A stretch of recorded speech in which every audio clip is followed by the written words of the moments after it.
Alhamdulillah, wassalatu wassalamu ala nabiyyina Muhammadin wa ala alihi wa ashabihi ajma'in, amma ba'd.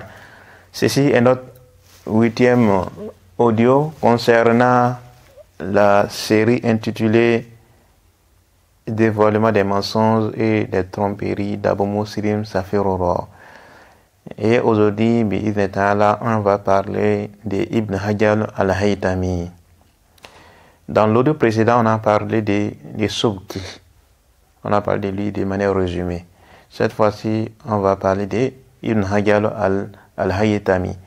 Et avant d'aborder ce sujet, il faut déjà faire la différence entre Ibn Hajar al-Haytami et Ibn Hajar al-Asqalani. C'est deux personnes différentes. Ibn Hajar al-Asqalani, il est l'auteur du livre Bulugh al-Maram, le livre Fath al-Bari et bien d'autres livres qui sont connus, que ce soit dans la science du hadith, que ce soit dans l'explication des hadiths, que ce soit concernant les rapporteurs et autres là, la critique et les lois des rapporteurs et autres là. Et il est connu, qu'Allah lui fasse miséricorde. Il fait partie des grands savants de cette communauté, sauf qu'il avait certaines erreurs dans les sifat, les attributs d'Allah. Mais c'est pas de lui on veut parler aujourd'hui. Celui dont on veut parler, c'est une autre personne. Ibn Hajar al-Haytami, c'est de lui on veut parler aujourd'hui. Alors, qui est-il? Il se nomme Ahmed Muhammad ibn Ali ibn Hajar al-Misri al-Maki al-Haytami. C'est son nom ça. Et on le surnomme Shihab Din. Et sa kunya est Abdul Abbas. Quant à son année de naissance, il y a une divergence entre les savants qui ont fait sa biographie. Certains gens de science ont dit qu'il est né en l'an 911 de la Hijra. Et d'autres ont dit qu'il est plutôt né en l'an 899 de la Hijra. Mais Wallahu a'lam, ce qui est aqrab, c'est qu'il est né vers la fin de l'année 909 de la Hijra. Et ce qui indique ça, c'est quoi? C'est le fait que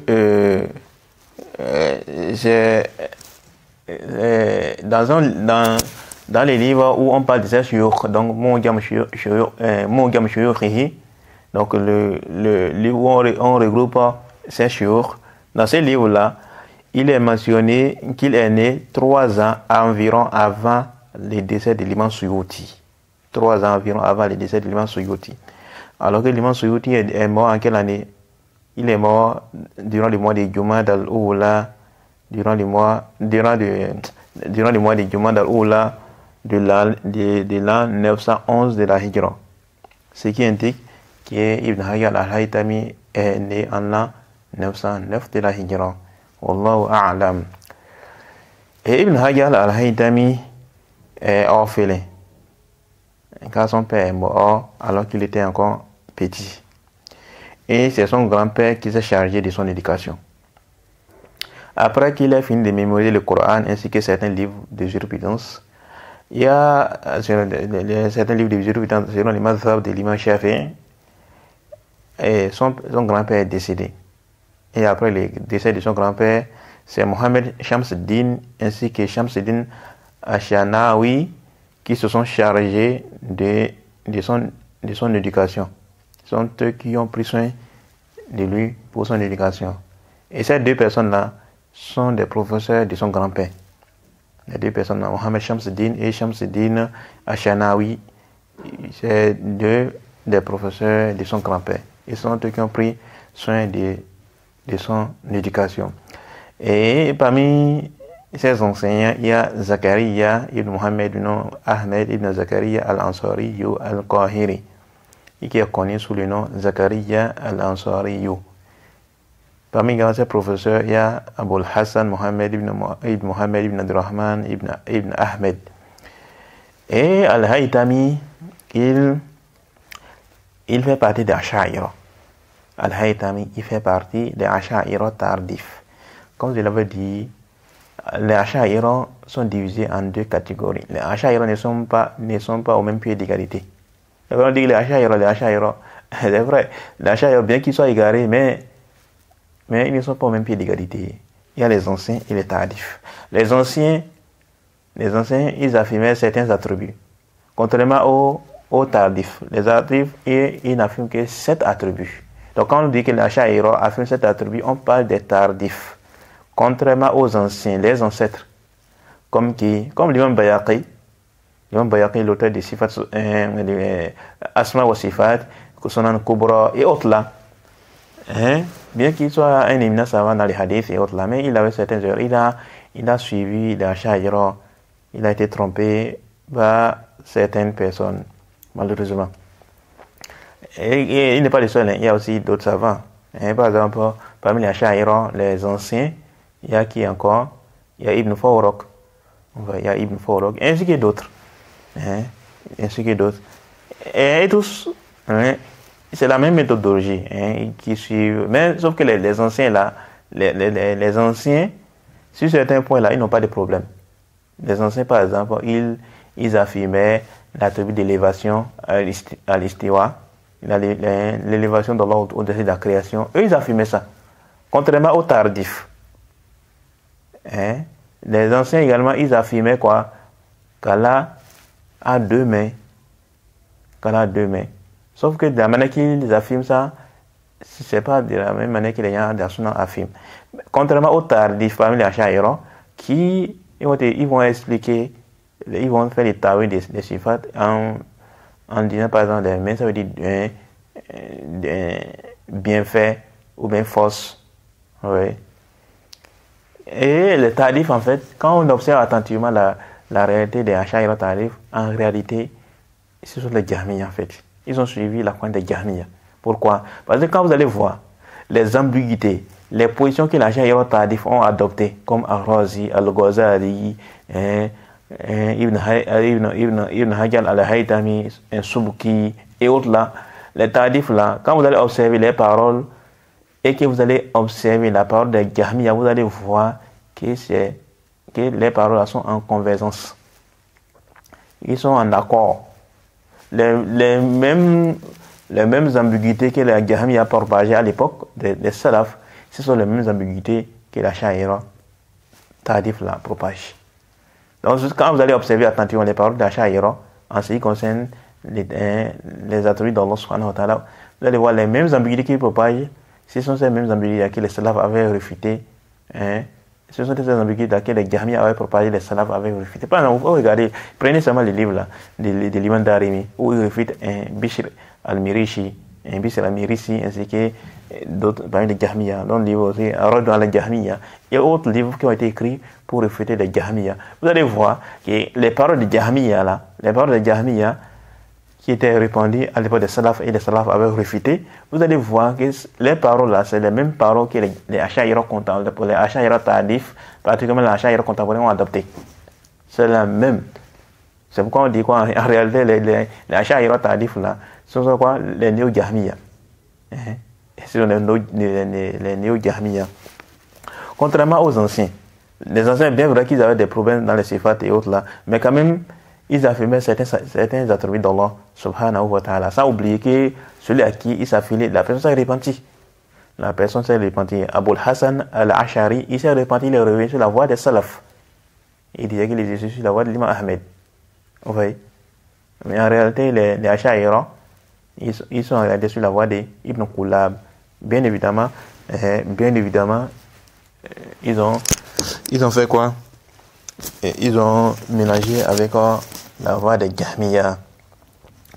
Donc ça c'était juste une parenthèse. Donc Ibn Hajar al-Haytami, il est quoi? Il fait partie des Asha'ira tardifs. Ça c'est dans la croyance. Et par rapport à cette croyance, il a jumelé la Sharia et le soufisme, notamment les tawassul et autres là. Les choses qui relèvent du shirk dans le soufisme et autres là, il a jumelé les deux, donc la croyance des Asha'ira et la croyance des soufis. Et en réalité, les soufis là, les Asha'ira contemporains sont en réalité des soufis. Et dans le fiqh, il fait partie des Shafi'iyya.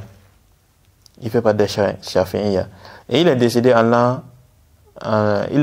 la Mecque le lundi 23 Rajab de l'année 974. Et c'est quelqu'un qui a laissé derrière lui énormément d'égarements. On va juste citer quelques-uns de ces égarements. Parmi les égarements Ibn Hajar al-Haytami a décidé, lui, il y a quoi le fait de faire précéder la raison sur les tests lorsqu'elle semble se contredire. Et ça fait partie des emblèmes des Ash'ari. C'est même pas histoire de lorsque ça semble se contredire. Quand les tests contredisent la raison là, ils vont faire précéder la raison sur les tests. Ça fait partie des emblèmes. Ça fait partie des emblèmes. Les Ash'ari. Et Ibn Taymiyyah les a refutés, bon nombre de savants les ont refutés par rapport à cet égarement là. Peut-être on reviendra sur ce point-là dans une autre fois, Inch'Allah. Parmi également les égarements d'Ibn Hajar al-Haytami, il y a la question du sens figuré dans les attributs d'Allah et en faisant recours au tawil ou bien au tafwid. Bon, bien évidemment, on a des idées qui ne font pas d'achat, donc on peut dire, c'est rendre compte qu'on peut dire avoir une idée de ces égarements. Les achats, ils vont faire quoi? Ils font les tawil de quel sifat? On va dire par exemple, Allah subhanahu wa ta'ala n'est ni en haut, ni en bas, ni à gauche, ni à droite, ni dans nous, ni hors de nous. L'élévation d'Allah, ils vont réunir, ils vont rejeter ça. La question ils vont faire les tawil des sifat là comme la rahma, le yad, les yeux, donc les yeux, les pieds et autres là, les attributs qui sont venus. Et ils vont te dire quoi? Que le fait de les affirmer, c'est les tashbih. Et ils vont accueillir les gens de sunna de quoi? Des mushabbiha et des mujassima. Vous voyez? Alors, ça c'est l'ignorance et ça c'est l'égarement. Parmi également les égarements d'Ibn Hajar al-Haytami, il y a quoi? Il faisait la restriction de certains tests généraux sans preuve, comme les sujets en rapport avec les tombes et autres là. Parce qu'il faut savoir que Ibn Hajar al-Haytami, il a des égarements en ce qui concerne l'adoration des tombes. Il a un penchant vers ça. Il a même exagéré. Il fait même le temps sur ce qui contredit cela. Il a même mal parlé d'Ibn Taymiyyah et d'Ibn Qayyim al-Jawziyya. Ouais, il a même parlé il a quoi? Il s'est acharné sur ces deux savants-là, Ibn Qayyim et son professeur Ibn Taymiyyah. Ouais, dans certains sujets en rapport avec les tombes là, il fait quoi? Il restreint certains tests généraux. Après, ils vont faire recours à quoi? Au magaz aqli. Parmi également les égarements d'Ibn Hajar al-Haytami, il y a quoi? L'argumentation sur base des hadiths faibles dans les sujets en rapport avec la croyance. Pire que ça, il s'argumentait avec des hadiths inventés. Comme quoi? On va citer certains de ces égarements par rapport à ça. Comme sa prétention de la prophétie d'Ibrahim, le fils du prophète Mohammed sallallahu alayhi wa sallam. Ibn Hajar al-Haytami a prétendu la prophétie d'Ibrahim. Et ici, il faut faire attention. On ne parle pas ici du prophète Ibrahim, le père d'Ismaïl. Non, c'est pas de lui on parle. On parle ici du fils du prophète Mohammed sallallahu alayhi wa sallam. Le prophète sallallahu alayhi wa sallam, il avait des enfants. Il avait 7 enfants, non. Et le dernier de ses enfants, c'est qui? C'est Ibrahim. Il est même mort, il est même mort en bas âge. Et cet enfant-là, Ibn Hajar al-Haytami a prétendu sa prophétie. Il s'est basé sur des hadiths qui sont faibles, des hadiths qui sont inventés. Également la mention de certaines caractéristiques de Ya'juj et de Ma'juj qui ne sont pas authentiques. Il s'est basé sur ça également pour baser sa croyance sur ça. Certains signes et certaines particularités de Mahdi. La vie de Mahdi, c'est quelque chose qui est prouvé. Mais Ibn Hajar al-Haytami, il avait dévié dans certains aspects. Comme quoi, certaines particularités, certains signes de Mahdi qui ne sont pas authentiques. Vous voyez, malheureusement, qui sont des récits inventés et autres là. Certaines particularités du prophète Mohammed sallallahu alayhi wa sallam également. Comme quoi? Comme le fait qu'il est le premier prophète dans la création et la prophétie. Et ça fait partie de l'exagération des soufis. Également que le prophète aurait été créé à partir de la lumière. Et que le monde est créé à cause du prophète sallallahu alayhi wa sallam. Tout ça, sur ces croyances-là, Ibn Hajar al-Haytami avait adopté ça. Il regarde légalement.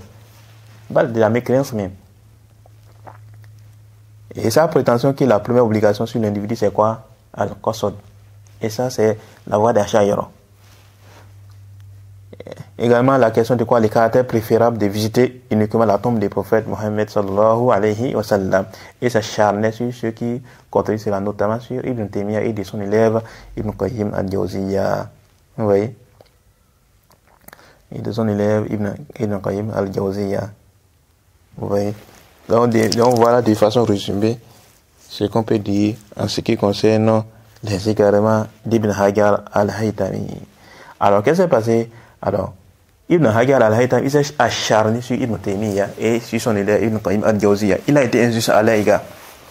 Il les a critiqués, il les a dénigrés, il a eu des paroles, subhanallah, qui ne sont pas convenables pour quelqu'un même qui avait son statut.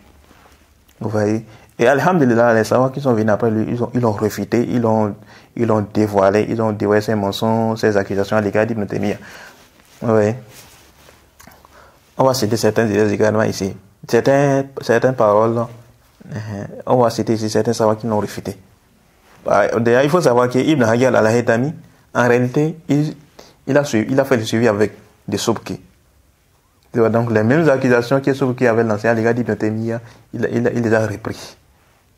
On peut dire quoi? Il a renouvelé ça en fait. Oui. Malheureusement, beaucoup parmi les Ash'ari contemporains là, les Soufis, les Ahbash, les Maturidi et autres là, ils s'appuient sur les paroles pour dénigrer, pour attaquer les gens de Sunna. Particulièrement Ibn Taymiyyah et son élève Ibn Qayyim al-Jawziyya. Qu'Allah les fasse miséricorde. Alors parmi les savants qui ont réfuté les mensonges et les calomnies d'Ibn Hajar al-Haytami à l'égard d'Ibn Taymiyyah et de son élève Ibn Qayyim al-Jawziyya, il y a Ibrahim ibn Hassan ibn Shihab Din al-Qawrani.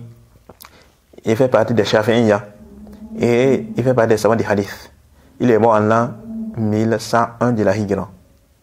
On peut trouver ces paroles dans la défense d'Ibn Taymiyyah dans son livre Ifadatul Alam. Dans son livre Ifadatul Alam. Dans ce livre-là, il a pris la défense d'Ibn Taymiyyah et de son élève Ibn Qayyim al-Jawziyya.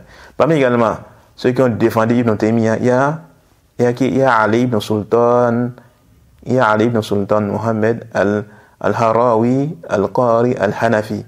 Il est mort en l'an 1114 de la Hijra. Et ce qui est étonnant dans ça, c'est que celui-là, il fait partie des plus célèbres étudiants d'Ibn Hajar al-Haytami. Il a d'ailleurs repris sur un bon nombre de sujets. Donc vous voyez, même son élève, il n'a pas été d'accord avec lui. Il a refuté. C'était de l'injustice en fait. Il a commis énormément d'injustice à l'égard d'Ibn Taymiyyah et de son élève Ibn Qayyim al-Jawziyya. Vous voyez. Et son élève, il n'a pas été d'accord avec lui. Il n'a pas fait le suivi avec. Comment font les Ash'ari contemporains là, les Ahbash et autres là. Ils vont prendre ces paroles parce que tout simplement ils ont vu qu'il y a quelqu'un qui a dénigré Ibn Taymiyyah, ils ont refusé Ibn Taymiyyah et ils vont s'accrocher à ça. Mais si c'est un mensonge. Et c'est ça en fait. Les gens d'innovation, ils sont connus pour mentir sur le compte des gens personnes là. Quand tu vas voir, quelqu'un va te dire, il y a un innovateur qui va te dire quoi? Tel serment a dit cette chose dans ton livre. Ibn Taymiyyah a dit ceci. Ibn Qayyim a dit ceci. Le Cheikh al-Albani a dit ceci. Le Cheikh Ibn Baz a dit ceci. Le Cheikh Ibn Taymiyyah a dit ceci. Le Cheikh Rabi a dit ceci. Le Cheikh Fawzan a dit ceci. Il faut aller vérifier. Quand vous allez vérifier attentivement là, vous allez voir soit il a été menti sur la personne, ou soit il a fait quoi? Il a été déformé sa parole. Il se peut aussi que ça soit une vérité, mais sauf qu'il veut déplacer la parole de ces savants dans son contexte. Vous devez observer ça attentivement avec les gens d'innovation. Oui. Donc, faites attention. Faites attention. Alors, son élève Ali ibn Sultan, l'a réfuté aussi. On peut trouver ces paroles où il défend Ibn Taymiyyah et son élève Ibn Qayyim al-Jawziyya dans son livre Jam'ul Wasa'il fi Sharhi al-Shama'il. Dans ce livre-là, il a pris la défense de ces deux savants-là. Parmi également les savants qui ont pris la défense d'Ibn Taymiyyah et de son élève Ibn Qayyim al-Jawziyya, il y a l'imam Muhammad ibn Ahmed ibn Sulaiman as-Safarini, l'auteur du livre Aqidatu as-Safariniyya, qui est un livre sous forme de poèmes dans la croyance. L'imam, on dit quoi? L'imam Safarini a dit ceci. L'imam Safarini, l'auteur du livre Aqidatu as-Safariniyya, le livre Aqidatu as-Safariniyya a été expliqué par le Cheikh Ibn Uthaymin, le Cheikh Fawzan et bien d'autres savants. Sauf que dans ce livre-là, bien qu'il était président de la Cour des gens des Sunna, mais il a quand même commis certaines erreurs dedans. C'est pourquoi il faut faire attention. Et l'auteur lui-même, il a également expliqué sa propre, la croyance là. Oui. C'est un bon livre, mais il y a certaines erreurs dedans. C'est pourquoi il va falloir faire très attention. Et alhamdulillah, certains savants contemporains ont expliqué les livres là, comme le Cheikh Uthaymin, le Cheikh Fawzan, le Cheikh Roslan, et bien d'autres savants. Et l'imam la Safarini, il a même traité Ibn Hajar al-Haythami d'être quelqu'un qui a été aveuglé par Allah dans la clairvoyance et d'être quelqu'un qui suit sa passion. On peut trouver sa défense d'Ibn Taymiyyah et d'Ibn Qayyim dans son livre Ghadha'ul Albab fi Sharhi Manzumatil Adab. Oui. Parmi les savants qui ont pris la défense d'Ibn Taymiyyah, il y a Siddiq Hassan Khan, qui est mort en l'an 1307 de la Hijra. Il a même traité Ibn Hajar al-Haythami d'être quelqu'un d'être fanatique. Vous voyez. Parmi également ceux qui ont défendu Ibn Taymiyyah, il y a le grand savant Hanafi, Abu al-Barakat, Nu'man Khayruddin, Ibn Mahmoud, Ibn Abdillah al-Alusi, al-Baghdadi, al-Hanafi, qui est mort en l'an 1317 de la Hijra. Il a même écrit un livre où il a pris la défense d'Ibn Taymiyyah. Son livre-là s'intitule Jala'ul Aynayn fi Muhakamat al-Ahmadayn. Les Ahmadayn, il s'agit de qui? D'Ibn Taymiyyah et Ibn Hajar al-Haythami. Ibn Taymiyyah, son nom c'est Ahmed. Ibn Hajar al-Haythami également, son nom c'est Ahmed. Donc les Ahmadayn, il s'agit de qui? D'Ibn Taymiyyah et Ibn Hajar al-Haythami. Et dedans, là, il a pris la défense d'Ibn Taymiyyah. C'est l'un des meilleurs livres qui défend Ibn Taymiyyah. Il dévoile les mensonges des gens de l'innovation, particulièrement Ibn Hajar al-Haythami. Le livre a fait plus de 500 pages. Il a refusé dedans les accusations injustes d'Ibn Hajar al-Haythami à l'égard d'Ibn Taymiyyah, rahimallah. Parmi également ceux qui ont pris la défense d'Ibn Taymiyyah, il y a Mahmoud ibn Abdullah ibn Mahmoud al-Khatib al-Baghdadi, connu sous le nom Abu Ma'ali al-Alusi. Il fait partie des Hanafiya, suivant la voie des gens des Sunna. Suivant la voie des gens des Sunna. Il est mort en l'an 1346 de la Hijra. Il dit que Ibn Hajar al-Haythami a écrit dans ses fatwas concernant Ibn Taymiyyah des choses qui contiennent du mensonge, des fausses accusations, des faux témoignages dans ces livres-là. Dans sa défense d'Ibn Taymiyyah. Et on peut trouver ces paroles-là dans son livre Ghayatul Amani. Dans ce livre-là, il a pris la défense d'Ibn Taymiyyah et il a refusé Ibn Hajar al-Haythami. Bon, il y a aussi l'autre, Mohamed Rashid Rida, qui est mort en 1354 de la Hijra, qui a aussi défendu Ibn Taymiyyah. Sauf que Mohamed Rashid Rida, il avait certains problèmes dans la croyance. C'est quelqu'un qui a des problèmes dans la croyance et dans le manhaj. Parmi ceux qui ont défendu Ibn Taymiyyah et ils ont refusé Ibn Hajar al-Haythami, il y a Mohamed ibn Hussein ibn Suleiman ibn Ibrahim al-Maliki. Il est mort en l'an 1355 de la Hijra. Il est celui qui a complété les livres d'Ibn Abil Hadi concernant la réfutation contre Subki. Ibn Abil Hadi, l'un des étudiants d'Ibn Taymiyyah, avait réfuté Subki, non?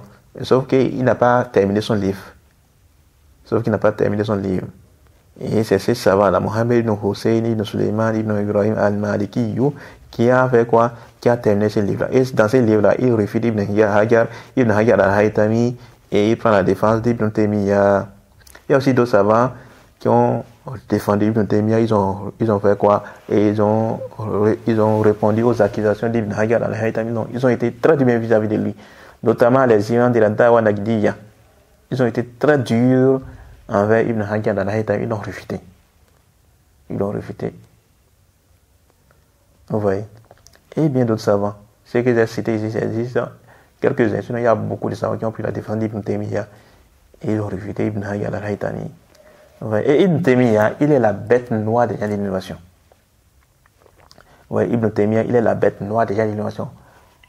Et c'est pourquoi tous les gens de l'innovation, ils s'acharnent sur lui. Ils se sont unis pour attaquer Ibn Taymiyyah, pour les dénigrer, pour faire cela.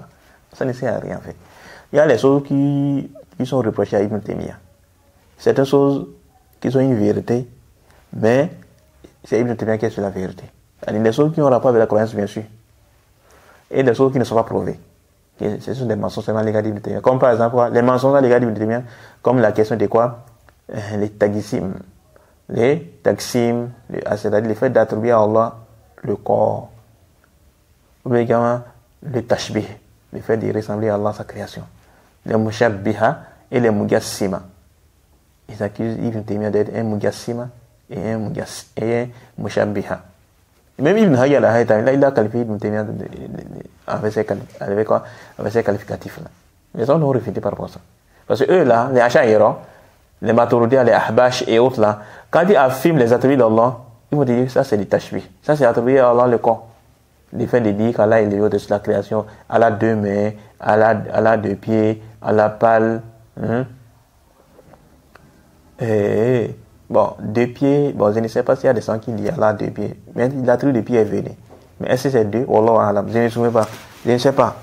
Il se peut. Wallah alam. Parce que le chapitre des noms des attributs d'Allah, c'est un chapitre qui est tawqifi. Vous voyez? Parmi la des gens de la sunna, il y a le fait de dire qu'Allah subhanahu wa ta'ala, il y a quoi? Il a l'attribut des mains, l'attribut des pieds, l'attribut des yeux et autres là. Vous voyez? Et donc, les gens de l'innovation, quand ils affirment ça, ils vont te dire, oh, ça, tu es en train d'attribuer à Allah le corps. Vous voyez? Malheureusement. Et donc, ça, c'est un mensonge. Il a dit que les gens de la sunna attribuent à Allah le corps et autres. Ça, c'est un mensonge. C'est un mensonge à l'égard des gens de la sunna. Et ils ont attribué ces mensonges à Ibn Taymiyyah. Par également, la question de quoi? La question de, parmi les mensonges à l'égard d'Ibn Taymiyyah, il y a le fait de dire que, comme par exemple, Ibn Battuta, il avait menti sur le compte d'Ibn Taymiyyah, qu'un jour là, il a vu Ibn Taymiyyah, il a fini de faire le khutbah, et il descend, il est atteint de parler de nuzul, la descente d'Allah, et il a dit qu'Allah descend comme ça. Et les Asha'ira, les Ahbash et autres là, ils ne peuvent pas ça. Alors que ça, c'est un mensonge. Ibn Battuta là, qui a prétendu ça, le moment où il dit qu'il a vu Ibn Taymiyyah faire ça là, alors à ce moment-là, l'année à la question, il a prétendu qu'Ibn Taymiyyah il a vu Ibn Taymiyyah faire ça là. Cette période-là, Ibn Taymiyyah était en prison. Donc comment quelqu'un qui est en prison peut faire ça? Ça c'est un. Le 2, Ibn Taymiyyah n'a jamais monté sur les mimbars. Vous voyez? Et les gens de l'innovation, ils propagent ça. C'est ça en fait. Quand ils voient seulement une parole où on dénigre un savant de la sunna, ils vont s'acharner, ils vont se cramponner sur cette parole-là pour qu'on va s'acharner sur ces savants-là. Même si ce n'est pas authentique. Bon, désolé. Et les choses qui sont reprochées à Ibn Taymiyyah, la question de quoi? L'extinction de l'enfer. Mais ça, il y a un débat entre les savants. Est-ce que Ibn Taymiyyah, il sait cet avis ou pas? Certains disent qu'il a eu cet avis, d'autres disent qu'il n'a jamais eu cet avis. Mais ce qui est sûr et certain, c'est que les paroles d'Ibn Taymiyyah, Ibn Taymiyyah a des paroles claires où il dit clairement qu'il l'enfer n'aura pas une fin. Enfin, même Ibn Qayyim al-Jawziyya, qui s'est étalé sur le sujet, vers la fin de son esprit, il a dit quoi? Qu'Allah fait ce qu'il veut. Et les gens disent qu'Ibn Qayyim, il est revenu sur sa parole. Et il voit que l'enfer n'aura pas une fin. Comme par exemple, chez Ibn Baz, il a parlé de ça par rapport, ils ont dit quoi? Ils se sont basés sur son livre Alwa bil Sayyib. Dans ce livre-là, on voit clairement qu'Ibn Qayyim al-Jawziyya, il adhère à la question de la non-extinction de l'enfer. Vous voyez? Et autres là. Et par rapport à la question de l'extinction de l'enfer, il y a les gens qui ont clarifié, qui ont parlé par rapport à ça. Pour ceux qui veulent des détails sur ce sujet, sur la question de l'extinction de l'enfer, ils peuvent écouter les derniers audios de l'Ifem Mawara concernant des étudiants de Usul Sunna de l'imam Ahmed du Coran à partir de 59, à partir du cours 50 jusqu'au cours 63. Si je ne me trompe pas. Oui, c'est un peu ça. Il y a des choses à dire et autres là. Mais on va s'arrêter ici pour aujourd'hui. Après, on va continuer avec la suite de la réfutation. Alors, on va s'arrêter ici. Subhanakallahumma bihamdik ashhadu an la ilaha illa anta astaghfiruka wa atubu ilayk. Assalamu alaikum wa rahmatullahi wa barakatuh.